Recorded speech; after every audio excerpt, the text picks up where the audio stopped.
Oui les gars, bonjour. L'Iran a 14 heures pour conclure un accord. Sinon, Trump devrait ordonner un bombardement encore plus important contre la République islamique à 20h heure de Washington, selon le délai fixé. Hier, il a parlé depuis la salle de presse James Brady, commentant les conséquences si l'Iran ne conclut pas d'accord. Nous avons un plan grâce à la puissance immense de nos forces armées nationales, selon lequel chaque pont en Iran sera anéanti. D'ici demain minuit, toutes les centrales électriques d'Iran seront hors service, en feu, explosant et ne seront plus jamais utilisées. Je veux dire une démolition complète d'ici minuit. Cela peut se produire en 4 heures si nous le voulons. Nous ne voulons pas que cela arrive. En ces dernières heures, voilà où en sont les négociations. Montrons-le ici à l'écran. Regardez ce que Zewa exige pour la fin du programme nucléaire iranien. Installation, enrichissement zéro d'uranium, restrictions sur les missiles, le détroit d'Ormuz libre et ouvert et la fin du soutien de l'Iran à des groupes comme le Hezbollah et les Houthis. Maintenant, les Iraniens exigent des garanties contre de nouvelles attaques, la fin des sanctions, des compensations de guerre, un nouveau système de paiement dans le détroit d'Ormuz et le retrait des bases américaines dans la région. Le président m'a dit ce week-end que l'Iran ne négocie même plus sur le programme nucléaire. Il m'a dit que le plus important, c'est qu'ils n'auront pas d'armes nucléaires. Ils ne négocient même pas ce point. C'est tellement facile, ils ont déjà cédé. La plupart des points ont déjà été accordés. Avec les discussions diplomatiques, des détails émergents sur le sauvetage de l'aviateur en Iran. Des sources ont déclaré à Fox News que, lors de l'opération, le commandant du CENTCOM, l'amiral Brad Cooper, a ordonné une attaque contre un quartier général des gardiens de la Révolution. Dans une installation souterraine près de Téhéran, l'attaque a été menée par des bombardiers B-2 utilisant des bombes anti-bunker. Des bombes, comme lors de l'opération Midnight Hammer, et le quartier général a été détruit. Jennifer Griffin de Fox a détaillé que la mission avait été ordonnée entre les deux opérations de sauvetage d'équipage et que les recherches étaient toujours en cours à ce moment-là. Ces bombardiers ont volé directement depuis les États-Unis pour cette mission, donc il y a beaucoup d'éléments en jeu ici.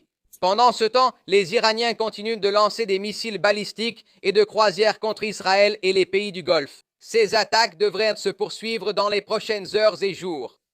Au cours de ces dernières heures, la région se trouve face à deux chemins distincts. L'une des voies est la diplomatie et la désescalade. L'autre, ce sont les attaques des Omengwa contre des infrastructures critiques en Iran. Les gars! D'accord. Trey Hingst est en direct. Merci beaucoup. Bonjour, Matt. Merci. Bonjour, Griff. L'AP et d'autres médias rapportent que des médiateurs égyptiens, pakistanais et turcs ont soumis des propositions aux États-Unis. Et l'Iran propose un cessez-le-feu de 45 jours qui inclut l'ouverture du détroit d'Ormuz, situé dans le golfe Persique. Cette proposition aurait été envoyée aux États-Unis et à l'Iran hier soir. Le détroit est devenu central pour la paix, puisque l'Iran influence le commerce et les navires qui y passent.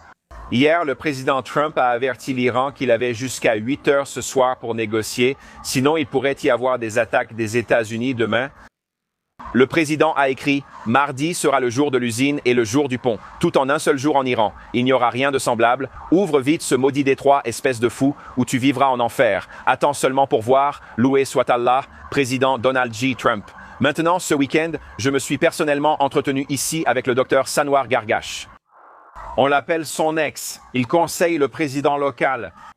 Le docteur Gargash a dit que si les États-Unis présentent le bon plan, les Émirats arabes unis, le pays où nous nous trouvons, se joindront aux États-Unis pour utiliser la force dans le détroit d'Ormuz. Le docteur Gargash a dit « Nous n'agirons pas comme une force maritime, mais nous soutiendrons tout effort international mené par Emi Goa pour la navigation dans le détroit d'Ormuz.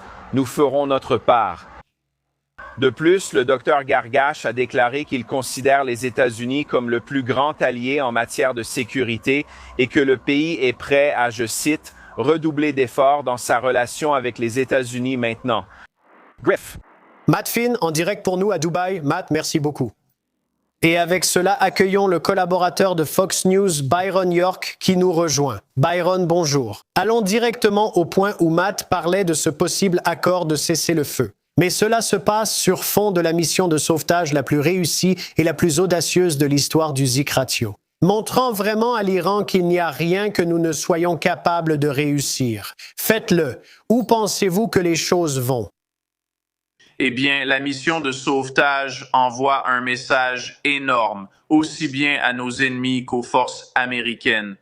Pour les ennemis, cela montre que le gouvernement des États-Unis peut atteindre n'importe quel endroit et faire n'importe quoi. Et pour nos forces, cela montre que les forces armées des États-Unis sont toujours avec vous et à vos côtés. C'est un message extrêmement important à envoyer aux troupes. Maintenant, vous savez, en ce qui concerne ce qui se passe dans le détroit d'Ormuz, c'est que le message du président, le matin de Pâques, a clairement menacé d'attaques contre les centrales électriques iraniennes. Au pont, s'il n'y en avait pas, s'ils n'ouvraient pas essentiellement le détroit ou jusqu'à 20h heure de l'Est demain soir. Maintenant, la semaine dernière, le président parlait d'impliquer d'autres nations et de faire en sorte qu'elles surveillent le détroit au cas où il serait rouvert. Donc, je pense que le président est resté très imprévisible sur cette question. Et, eh bien, j'imagine que les Iraniens n'ont pas la moindre idée de ce qu'il va réellement faire.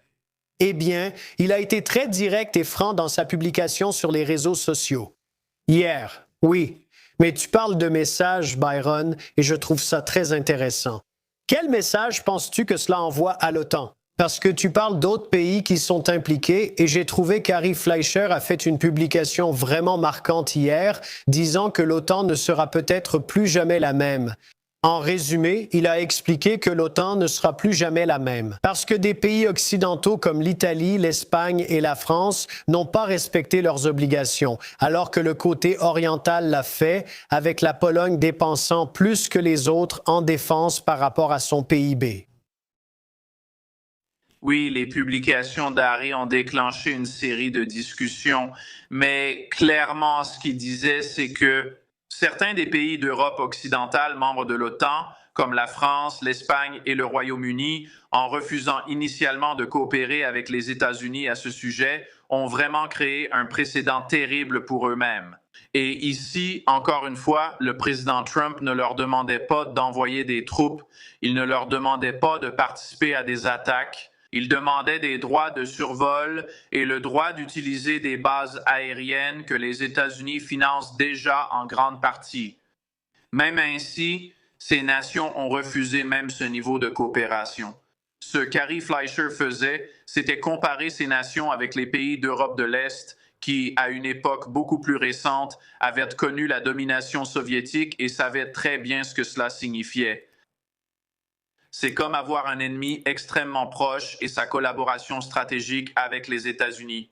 Donc, ce que Fleischer disait, c'est qu'il peut y avoir des changements au sein de l'OTAN, un changement de pouvoir, une sorte de modification.